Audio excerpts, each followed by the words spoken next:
Alien general mocked humanity's weakness, then saw the footage of a single Marine general.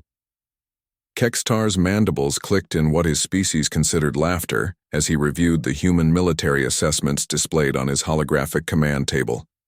The Zephyrian War Council had gathered in the obsidian chamber aboard their flagship, preparing for what they assumed would be the easiest conquest in their empire's 1,000-year history. "Look at these pathetic creatures," Kextar gestured with one of his 4 arms toward the data streams. "Average lifespan, barely 80 rotations. Physical strength, inferior to even our weakest castes. No natural armor, no claws, no venom sacs." His compound eyes gleamed with predatory satisfaction. "They are soft, General. Weak flesh wrapped around brittle bones." Commander Vexali, his second-in-command, nodded agreement. "Intelligence reports indicate they require artificial tools for everything: shelter, transportation, even basic combat. They cannot survive in their own atmosphere without protective layers." "Precisely." Kextar's voice carried the confidence of someone who had never known defeat. "Our preliminary strikes on their outer colonies met minimal resistance. Their soldiers fled at the first sight of our warriors. The humans will surrender within days once we begin the assault on their homeworld." The war room filled with the clicking and chittering that served as Zephyrian applause. For 3 centuries, their species had conquered 17 star systems, each victory easier than the last. The humans appeared to be just another stepping stone toward galactic dominance. "Sir," a communications officer interrupted, "we're receiving a transmission from the human fleet. They're requesting a parley." Kextar's laughter grew louder.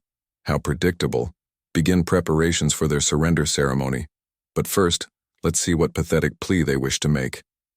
The holographic display shifted, revealing a human admiral, a small, fragile-looking female with graying hair and tired eyes.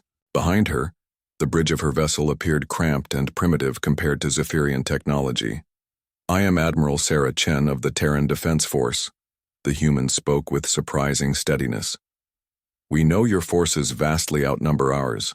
Our weapons are less advanced, our ships slower, our soldiers, as you've observed, weaker." Kextar preened at this admission. "Then you call to discuss terms of surrender?" "No," Chen replied simply.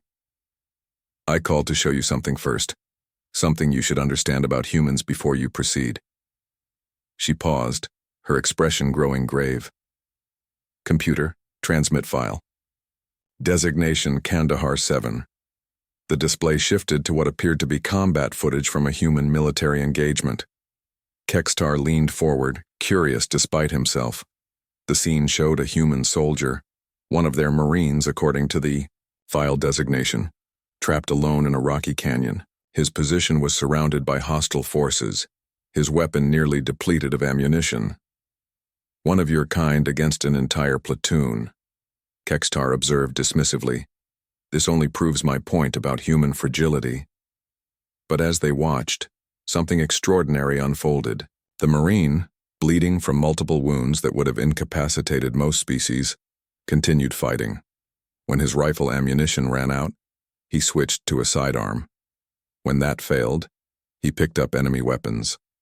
When those were exhausted, he used improvised explosives.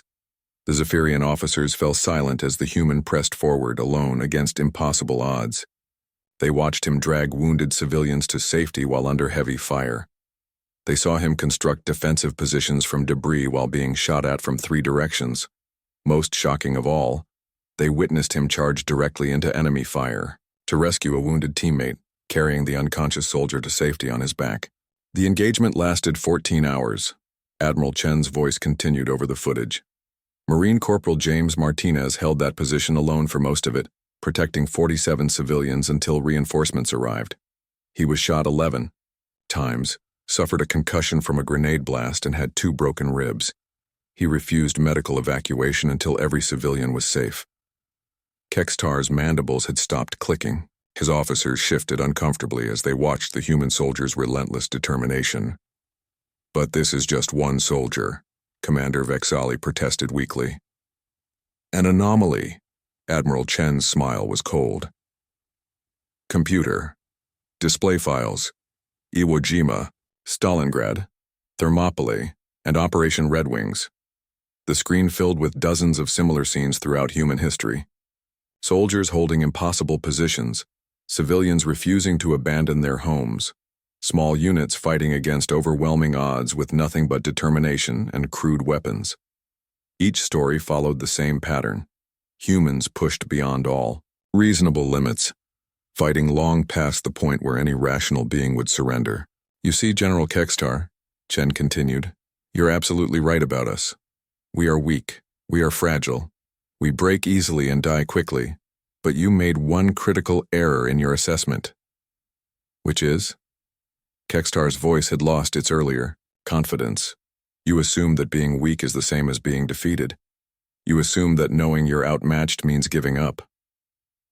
Chen leaned forward, her eyes hard as steel. You've conquered 17 civilizations, General, but I guarantee you've never fought anyone stupid enough to keep fighting when they should quit. You've never faced anyone who considers impossible odds a challenge rather than a death sentence. The transmission showed more footage. Human soldiers, in every era of their species' development, always outnumbered, always outgunned, always finding ways to turn their weaknesses into weapons. They used their fragility to move quickly through spaces larger beings couldn't navigate. They exploited their short lifespans by taking risks no long-lived species would consider. They compensated for their lack of natural weapons by creating increasingly devastating artificial ones. Every Marine in my fleet watched this footage during training, Chen said quietly. Every pilot, every engineer, every communications officer. We don't tell them they're strong, General. We tell them they're weak. And then we teach them that weakness conquered in the service of others becomes the greatest strength in the universe. Kekstar stared at the display, his tactical mind finally grasping the truth. These humans wouldn't simply fight until defeat seemed likely. They would fight until fighting became physically impossible. They would turn every engagement into a costly Pyrrhic victory, making the Zephyrians pay in blood for every meter of space. So here's my counter-proposal, Admiral Chen concluded. Turn your fleet around and leave our space. Because yes, you can defeat us. But I promise you this. We will make victory so expensive that your empire will never recover from the cost. The transmission ended, leaving the Zephyrian War Council in stunned silence. General Kekstar looked around at his officers, seeing his own dawning realization reflected in their compound eyes. They had never fought an enemy that considered defeat irrelevant. 3 days later, the Zephyrian fleet departed human space, their conquest plans abandoned. In his final report to the Empire, General Kekstar wrote a single recommendation that would change their military doctrine forever. Avoid contact with humans. They are too weak to conquer. The Empire's scholars would debate that paradox for generations.